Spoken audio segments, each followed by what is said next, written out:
au pouvoir algérien, il faut rappeler encore et toujours cette évidence. À chaque fois que la Kabylie a subi une période de régression, c'est le pays tout entier qui a pâti de l'étouffement des débats et des luttes qui s'y mènent. Cela a été déjà dit, mais il n'est pas inutile de le souligner. En avancée comme en recul, la Kabylie est le meilleur indicateur des orientations de la vie politique en Algérie. C'est pour cela que l'impact et les implications des luttes multiformes qui se déroulent dans cette région dépassent de loin les limites de son territoire. Fondamentalement, elle soulève des questions qui touchent au destin nord-africain. Pour l'heure, force est de constater que les opérations et les intentions du régime que l'on peut encore décrypter dans cette région sont des signes d'une préoccupante conception du développement national. Alors, attardons-nous un peu sur un bilan général que permettent d'établir des observations de surface. Le sectarisme dont est l'objet l'enseignement de la langue amazigh, la confiscation de la JSK et la peine de prison récemment infligée à son président légitime, Cherif Mellal, les stratégies d'obstruction ou de parasitage opposées au tissu associatif atrophié mais toujours résilient, les répressions qui visent les familles désireuses de dispenser un enseignement de qualité à leurs enfants, les déstabilisations méthodiques qui ciblent les assemblées locales non soumises au clientélisme du FLN, la répression endémique qui fait de tout citoyen un suspect potentiel sont autant de signaux qui révèlent quotidiennement les effets d'une politique de domestication régionale.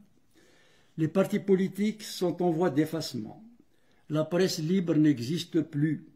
L'université est le lieu d'effarantes compromissions déontologiques et de régression scientifique. Les membres de la diaspora, dont la modernité potentielle est susceptible de contaminer les familles ou les proches, subissent les passages aux frontières comme des sas exigeant mutisme et soumission. Et même si elle est de portée générale, la politique d'éradication de la langue française vise aussi à isoler davantage la Kabylie, toujours considérée comme le cheval de Troie de la France coloniale. Encourager la maîtrise de l'anglais pour l'accès à la recherche n'impliquait pas de faire disparaître le français, qui est l'un des vecteurs du patrimoine culturel du pays.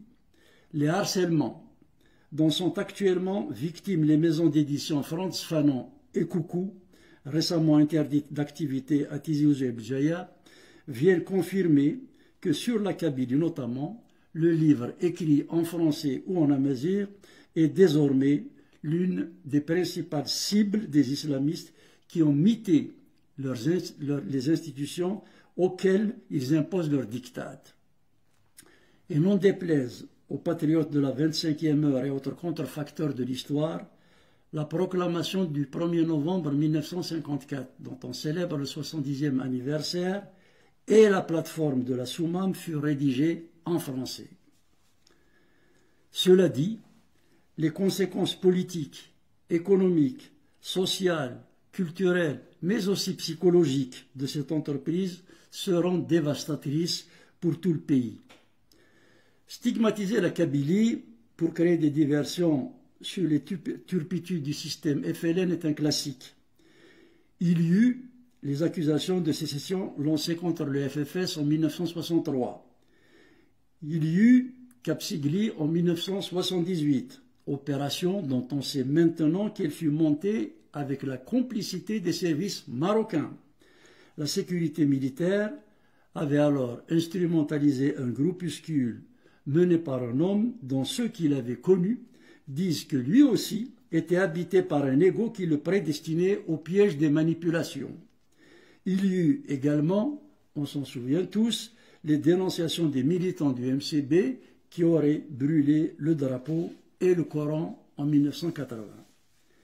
En fait, depuis 1962, les complots staliniens en Kabylie ont connu des différences de degré et non de nature. Quelle est donc la finalité de cette approche stratégique? En Algérie, comme dans les autres pays autoritaires, la culture policière imprègne la sphère politique.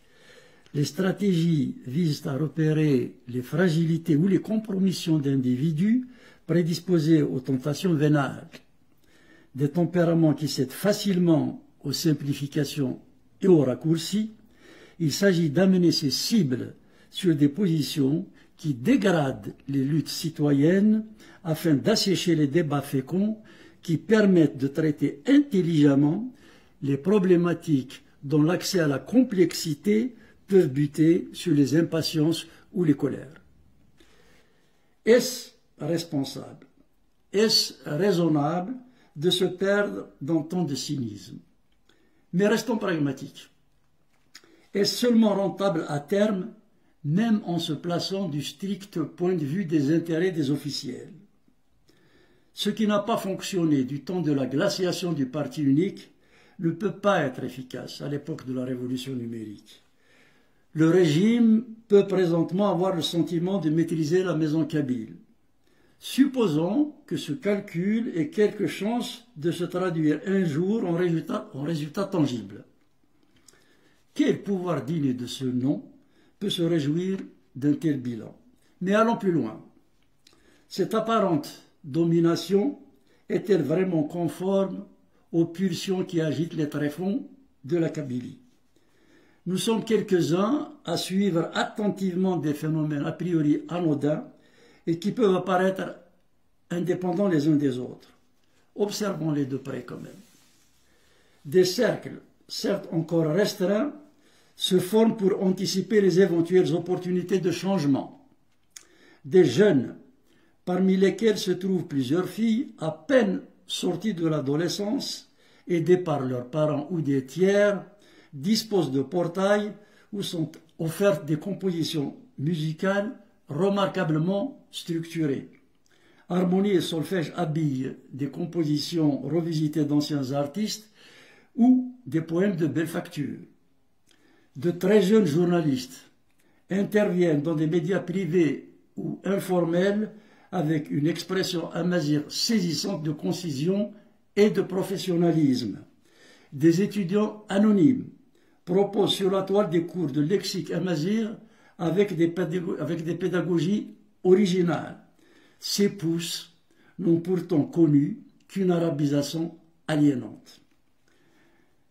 Ces productions rappellent à mains égards celles qui émergeaient dans les milieux estudiantins dans les années 70, quand il fallut se mettre en mode survie pour entretenir par la culture le fil de la mémoire citoyenne afin de préparer les renaissances démocratiques. À cette différence près que l'éducation nationale n'avait pas atteint le délabrement actuel, ce qui donne encore plus de mérite à la génération d'aujourd'hui. Tous les domaines sont investis par l'esprit d'initiative.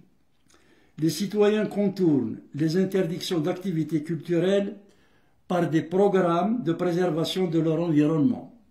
Des maisons d'hôtes organisent des randonnées pour la découverte de sites ignorés par un régime qui considère que le tourisme, c'est-à-dire l'ouverture à l'autre, est un délit ou une contagion. C'est ainsi qu'un écosystème civique structure une société parallèle, libérée des rigidités et dogmes officiels. Les gens cultivent leur vérité dans l'intimité parce qu'ils savent que présentement, le destin collectif se construit par la volonté de chacun, inestimable ressource. Distrait de ses missions naturelles du fait notamment de l'obsession de la répression, l'État n'aide pas ses talents. Et il ne veut même pas voir cette effervescence, mais peut-être est-ce très bien ainsi, du moins pour l'instant. Le pouvoir gagnerait pourtant à renoncer aux instrumentalisations de la délinquance politique, à l'embrigadement et à l'autoritarisme. Manipuler et emprisonner à tort et à travers n'a jamais constitué une bonne politique ni d'ailleurs un bon bouclier. La véritable autorité ne s'impose pas, elle se consent. Le régime algérien est aujourd'hui occupé par une génération qui n'a ni le temps, ni les capacités physiques, ni les logiciels à même de mettre sur les rails la nation du pays réel. Ces dirigeants pourraient s'honorer en ouvrant sereinement et loyalement le débat sur la projection du destin national, lequel fut annoncé à la Soumane. Il revient aux nouvelles générations de l'actualiser et de le décliner selon les aspirations de toutes nos collectivités.